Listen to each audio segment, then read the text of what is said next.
Hello student, आप देख रहे हैं YouTube channel epsilon study point. तो एप्सिलॉन स्टडी पॉइंट चैनल में अभी तक चल रहा था मल्टीपल इंटीग्रल। तो मल्टीपल इंटीग्रल में दो टाइप के इंटीग्रल थे कार्टेशियन फॉर्म के, एक डबल इंटीग्रल और एक ट्रिपल इंटीग्रल। तो डबल इंटीग्रल में ट्रिपल इंटीग्रल लास्ट होने के बाद अब एक नया टॉपिक स्टार्ट करते हैं। अभी तक हम देखते थे डबल इंटीग्रल में जब क्वेश्चन सॉल्व करते थे तो अभी तक ऐसे क्वेश्चन थे कि इंटीग्रांड में जो फंक्शन लिखा रहता था वो आसानी से सॉल्व हो जाता था। जैसे यहाँ पर देखते हैं डबल इंटीग्रल यहाँ पर लिखा हुआ है और यहाँ पर कोई फंक्शन लिखा हुआ है x और y में, और हमें इंटीग्रेट करना है इसको। सबसे पहले हम यहाँ पर y के रेस्पेक्ट में सॉल्व करते थे इसका, और जब ये सॉल्व हो जाता था इसके बाद करते थे x के रेस्पेक्ट में। लेकिन यहाँ पर जो ये फंक्शन लिखा हुआ है, कभी कभी ऐसा होगा कि हम y के रेस्पेक्ट में इसका इंटीग्रेट करेंगे तो इंटीग्रेट करना थोड़ा टफ होगा। जैसे यहाँ पर देखते हैं कि लिखा हुआ है dx dy, इंटीग्रल पर लिखा हुआ है फर्स्ट इंटीग्रल पर लिमिट है 0 to इनफाइनाइट और सेकंड इंटीग्रल पर लिमिट है x to इनफाइनाइट। अगर हम इसका इंटीग्रेशन करेंगे, सबसे पहले y के रेस्पेक्ट में सॉल्व करना होगा, इसके बाद x के रेस्पेक्ट में सॉल्व करेंगे। तो y के रेस्पेक्ट में जब इसका इंटीग्रेशन हम सॉल्व करते हैं तो इसका इंटीग्रेशन करना टफ है। इसका इंटीग्रेशन साधारण हम सॉल्व नहीं कर पाएंगे। तो इसलिए एक चैप्टर है change of order of double integration, यानी कि डबल इंटीग्रेशन का ऑर्डर चेंज कर दें, यानी कि इस dy को यहाँ पर रख दें और dx को यहाँ पर रख दें, यानी कि इसको इंटरचेंज कर दें। dx यहाँ पर आ जाए और dy यहाँ पर आ जाए। तो जब dx यहाँ पर आ जाएगा तो पहले हम dx के रेस्पेक्ट में इसको इंटीग्रेट करेंगे, तो फिर ये कांस्टेंट की वर्किंग करेगा और यहाँ पर x आ जाएगा और फिर ये आसानी से इंटीग्रल सॉल्व हो जाएगा। लेकिन अगर हम सबसे पहले इसको ऑर्डर चेंज करते हैं और आंसर निकालते हैं तो आंसर गलत आ जाएगा, सॉल्व नहीं होगा। अगर यहाँ पर कांस्टेंट है, यानी कि dx के रेस्पेक्ट में हम सॉल्व करेंगे तो dx का इंटीग्रल ये है, तो इस इंटीग्रल के रेस्पेक्ट में अगर हम इसको सॉल्व कर देते हैं तो फिर ये आंसर इसका ठीक नहीं आएगा। अगर कांस्टेंट लिमिट है यहाँ पर भी और यहाँ पर भी तो एक्यूरेट आंसर निकलेगा। अगर कहीं पर भी वेरिएबल लिमिट लिखी हुई है, यहाँ पर लिखी हो या यहाँ पर या यहाँ पर या यहाँ पर, कहीं पर भी वेरिएबल लिमिट है तो हम इसको आपस में इंटरचेंज नहीं कर सकते हैं। तो इस तरीके से इसका एक मेथड है चेंज करने का, उस मेथड के अकॉर्डिंग चेंज करेंगे, फिर इस क्वेश्चन को लगाएंगे तो क्वेश्चन आसान हो जाएगा। देखते हैं इस मेथड को कैसे हम सॉल्व करते हैं, आगे देखते हैं। यानी कि यहाँ पर लिखते हैं, हमने मान लिया इसको लेट, इस इंटीग्रल को सॉल्व करना है डबल इंटीग्रल को। ये integral a equal to let कर लिया, a इक्वल टू यहाँ पर लिखते हैं 0 to इनफाइनाइट, फिर यहाँ पर लिखते हैं x to इनफाइनाइट। ये वैल्यू यहाँ पर आती है e पावर माइनस का y डिवाइडेड बाई यहाँ पर लिखा y, फिर यहाँ पर लिखते हैं dx इंटू dy। ये डॉक्टर विनोद कुमार की बुक से एग्जाम्पल नंबर 1 है, 207 पेज पर है। Change the order of integration in the double integral, और इंटीग्रल ये लिखा हुआ है and hence find its value, और इसकी वैल्यू ही निकालनी है। तो सबसे पहले हम देखते हैं, इसका इंटीग्रेशन करना टफ है तो हम देखते हैं कि ये जो लिमिट लिखी हुई है इसका पहले हम रीजन बनाते हैं। तो y लिखा हुआ है वेरिएबल, y की लिमिट है x टू इनफाइनाइट। तो सबसे पहले लिखते हैं हियर लिखा हुआ y equal to x, y equal to x to, और यहाँ पर लिखा है y equal to infinite. x axis y axis खींचते हैं सबसे पहले, तो यानी कि ये x एक्सिस है, यहाँ पर इसको लिख दिया y एक्सिस, और यहाँ पर ये है x एक्सिस। इसका पॉइंट ऑफ इंटरसेक्शन जो होगा उसको यहाँ पर लिखेंगे 0। एक लाइन है y बराबर x, जो y बराबर x कभी भी लिखा हो तो हम देखते हैं x और y के बीच से ठीक लाइन जाएगी, इसका नाम होगा y बराबर x। इसको याद रखें, एक बार हमने बताया भी था, फिर देखते हैं कि अगर y बराबर x लिखा हुआ है तो इसके ठीक बीच से होकर के लाइन जाएगी, और अगर 2 लिखा हुआ है 2x तो इसका ठीक मिड पॉइंट यानी बीच से होकर थोड़ा ऊपर से लाइन जाएगी। जैसे ही जैसे इसका कांस्टेंट बढ़ता जाएगा 1 से बड़ा, वैसे ही ऊपर की तरफ ऐसी खिसकती जाएगी, और 1 से छोटा अगर नंबर होगा तो फिर ये बीच से जो लाइन गई है 45 डिग्री पर, ये 1 लिखा हुआ है तो बीच से होकर के जाएगी, अगर 1 से कम लिखा हुआ है, 1 से कम लिखा है तो इससे ठीक नीचे से होकर के जाएगी, और कम लिखा हुआ है तो और नीचे से जाएगी, लेकिन जाएगी ओरिजिन से। ये y बराबर x का है। y बराबर माइनस x का अगर हम खींचते हैं तो ये स्क्वाड्रेंट बनती है, इन दोनों ठीक बीच से होकर के लाइन जाएगी तो ये y बराबर -x की लाइन है, y इक्वल टू -x, ये, और y बराबर x की लाइन इस तरीके से। तो ये यहाँ पर लिखी हुई है y इक्वल टू x। दूसरी लिखी हुई है y इक्वल टू इनफाइनाइट, यानी कि ऑरिजिन से y की वैल्यू इनफाइनाइट देखते हैं तो y की वैल्यू 1 2 3 इस तरीके से इनफाइनाइट देखेंगे, और y इक्वल टू जो कोई क्वांटिटी लिखी होती है वो x एक्सिस के पैरेलल लाइन खींचते हैं, जैसे y इक्वल टू 2 लिखा हुआ है तो यहाँ से 1 और 2 तो हम x के पैरेलल लाइन खींच देंगे। लेकिन ये लिखी हुई है इनफाइनाइट, तो यानी कि इनफाइनाइट डिस्टेंस पर जाके हम x के पैरेलल लाइन खींचते हैं यहाँ पर। तो यानी कि यहाँ पर हम इसको मेंशन नहीं करते, खाली छोड़ देते हैं। इसके बाद अगली लिमिट लिखी हुई है x की, dx लिखा हुआ है, तो इस इंटीग्रल पर लिमिट है x equal to 0 to infinite. तो यहाँ आगे लिखते हैं and x equal to 0 to x equal to infinite,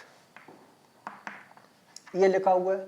तो x इक्वल टू 0 देखते हैं, ये y एक्सिस होता है, y एक्सिस पर x की वैल्यू 0 होती है, तो ये y एक्सिस है, x इक्वल टू 0। अगला लिखा हुआ है x इक्वल टू इनफाइनाइट, यानी ऑरिजिन से x की वैल्यू इनफाइनाइट लेते हैं 1 2 3 इस तरीके से, और जब x इक्वल टू कोई क्वांटिटी लिखी रहती है तो y एक्सिस के पैरेलल लाइन खींचते हैं। तो x की वैल्यू इनफाइनाइट, तो इनफाइनाइट डिस्टेंस चल करके हम एक लाइन खींचेंगे वो y के पैरेलल होगी, तो इसको भी खाली छोड़ देंगे। तो इस तरीके से ये फिगर है। अब हम देखते हैं कि ये फिगर किस रीजन में, क्योंकि x बराबर 0 से इनफाइनाइट है तो ये क्लियर हो गया कि फिगर जो होगा वो इसके इधर ही होगा। तो इसमें दो रीजन बन रहे हैं इस साइड, एक रीजन ये है और दूसरा रीजन ये है। लिखा हुआ है यहाँ पर बाद में वेरिएबल y, यानी जो वेरिएबल बाद में लिखा रहता है इसके पैरेलल हम स्ट्रिप खींचते हैं और फिर हम ये लिमिट लगाते हैं। तो स्ट्रिप खींचते हैं यहाँ पर, पहले हम इस रीजन में खींचते हैं स्ट्रिप, तो लोअर लिमिट यहाँ पर y की टकराती है, तो यानी ये है x एक्सिस पर होता है y इक्वल टू 0, और अपर लिमिट यहाँ पर टकराती है, यानी इस यहाँ पर है y इक्वल टू x, यानी y बराबर x लिखा हुआ है। तो y की जो लिमिट है वो 0 टू x होनी चाहिए, लेकिन यहाँ पर देखते हैं y वैल्यू 0 से नहीं है, x से है इनफाइनाइट, यानी कि ये यहाँ पर ये रीजन नहीं होगा। फिर आगे चलते हैं। अब दूसरा रीजन है ये वाला, इस लाइन के ऊपर का, इस पे देखते हैं। तो इसमें अगर हम y के पैरेलल स्ट्रिप खींचते हैं, ये हमने एक स्ट्रिप खींची, तो इस पे जो लोअर लिमिट है y की वो इस लाइन पर टकरा रही है। तो इस लाइन पर हम देखते हैं y की वैल्यू कितनी है, तो y की वैल्यू लिखी हुई है इस लाइन पर x, लोअर लिमिट x से, वो अपर लिमिट बाउंड्री नहीं है तो इनफाइनाइट, x से इनफाइनाइट, यानी कि यहाँ पर ये तो लिमिट सही है, लेकिन ये स्ट्रिप स्टार्ट कहाँ से हुई है, ये स्ट्रिप यहाँ से x एक्सिस से स्टार्ट हो करके इस तरीके से चलेगी, और तो x बराबर 0 से और x के पैरेलल चलेगी। अभी यहाँ पर बाउंड्री है नहीं, x की भी बाउंड्री नहीं है, इनफाइनाइट है, तो यानी x की वैल्यू 0 से चलेगी और इनफाइनाइट तक ये चलती चली जाएगी। तो x की वैल्यू 0 टू इनफाइनाइट। तो यानी सबसे पहले हम वर्किंग करते हैं कि ये जो इंटीग्रल की लिमिट लिखी हुई है इसका रीजन कौन सा है, तो रीजन कंफर्म हो गया, ये वाला रीजन है। अब इस क्वेश्चन का हम ऑर्डर चेंज करने का मेथड बताते हैं, देखते हैं आगे इसको।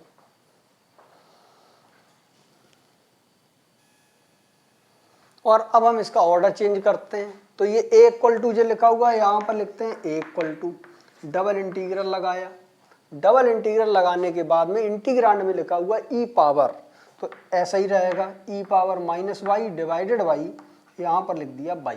इसके बाद लिखते हैं हम पहले dy फिर dx, तो यहाँ पर लिखते हैं dy और इसके बाद में यहाँ पर लिखते हैं dx। अब देखते हैं जो हमने बाद में लिखा हुआ है वेरिएबल वो x है, तो x के पैरेलल स्ट्रिप खींचते हैं उसी रीजन में जो रीजन पहले से मेंशन हो चुका है। तो ये रीजन है, इसमें x के पैरेलल हम स्ट्रिप खींचते हैं, ये स्ट्रिप खींच दी। तो x की जो लोअर लिमिट होगी वो यहाँ से स्टार्ट है, x की कम वैल्यू यहाँ होती है और इधर की तरफ बढ़ती है। तो x की लोअर लिमिट यहाँ पर और x की अपर लिमिट यहाँ पर। तो x की लोअर लिमिट ये y एक्सिस है, y एक्सिस पर x इक्वल टू 0 होता है, तो इस तरीके से x की जो लोअर लिमिट है वो 0 होगी।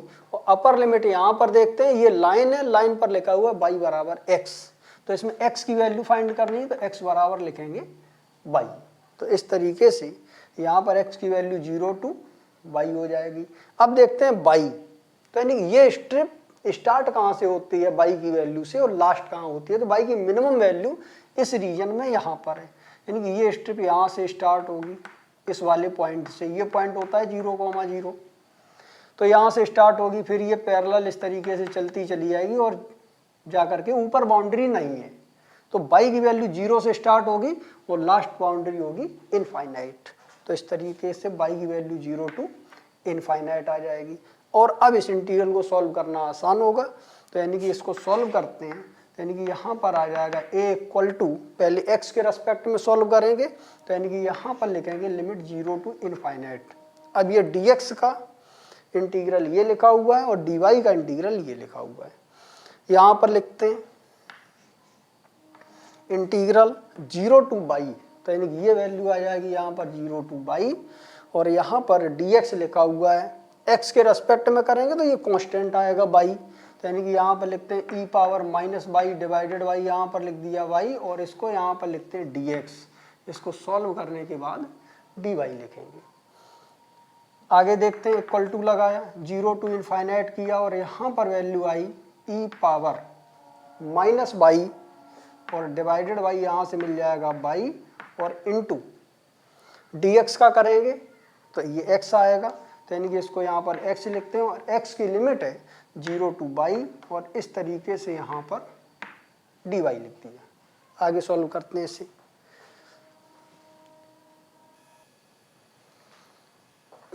तो यानी कि यहाँ पर आ जाएगा a इक्वल टू, तो a की वैल्यू इसमें यहाँ पर लिखते हैं 0 to इनफाइनाइट, तो यानी कि ये वैल्यू यहाँ पर आ जाएगी 0 to इनफाइनाइट, और इसमें यहाँ पर e power minus y upon y लिखा हुआ है, तो e पावर माइनस का y डिवाइडेड y, ये वैल्यू आई। अपर लिमिट लिखते हैं y, तो यानी कि अपर लिमिट यहाँ पर y और माइनस का 0, और डिवाइड इनटू यहाँ पर लिखते हैं dy। सॉल्व करते हैं आगे, यानी कि यहाँ पर लिखा a इक्वल टू, लिमिट लगाई 0 to इनफाइनाइट, मिल जाएगा e पावर माइनस y, यानी कि यहाँ से मिला e power minus y divided y into यहाँ पर y आ जाएगा, तो इस तरीके से यहाँ पर dy लिखेंगे, इस y से इस y को कैंसिल कर दिया। अब आगे देखते हैं, इक्वल टू लगाए, integral 0 to infinite e power minus का y, और यहाँ पर लिखते हैं dy। e power minus y को इंटीग्रेट किया तो इस तरीके से यहाँ से आ जाएगा e पावर माइनस का y, और माइनस यहाँ पर लिमिट लगाएंगे 0 to इनफाइनाइट, तो यानी कि ये वैल्यू यहाँ पर आ जाएगी 0 to इनफाइनाइट।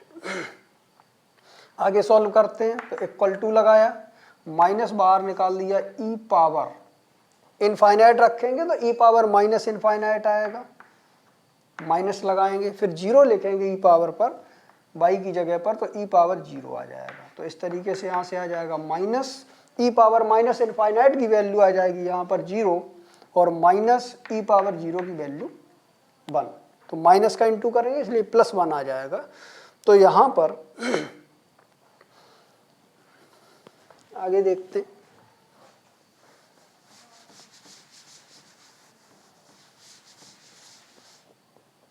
तो इस तरीके से यहाँ पर इस इंटीग्रल का जो आंसर आएगा a इक्वल टू माइनस और माइनस प्लस, तो यानी कि यहाँ पर आ जाएगा 1। ये इस क्वेश्चन का आंसर है। तो आज इस वीडियो में यहीं तक, कल इसके आगे की बात करेंगे, आगे क्वेश्चन एक्सरसाइज स्टार्ट करते हैं। तो आज इस वीडियो में यहीं तक जोड़ते हैं। तो सभी स्टूडेंट इस वीडियो को लाइक कर दें, शेयर कर दें, सब्सक्राइब कर दें, ताकि हमारे आने वाले हर वीडियो की नोटिफिकेशन सभी स्टूडेंटों को मिल सके। अगर किसी स्टूडेंट को कहीं पर भी प्रॉब्लम है तो कमेंट बॉक्स में जाकर कमेंट कर दें, इससे आपकी प्रॉब्लम अगले वीडियो में सॉल्व कर दी जाएगी। पुराने वीडियोज देखने के लिए प्ले लिस्ट में जाकर के देख सकते हैं, पुरानी वीडियो आपको मिल जाएंगे। दैट्स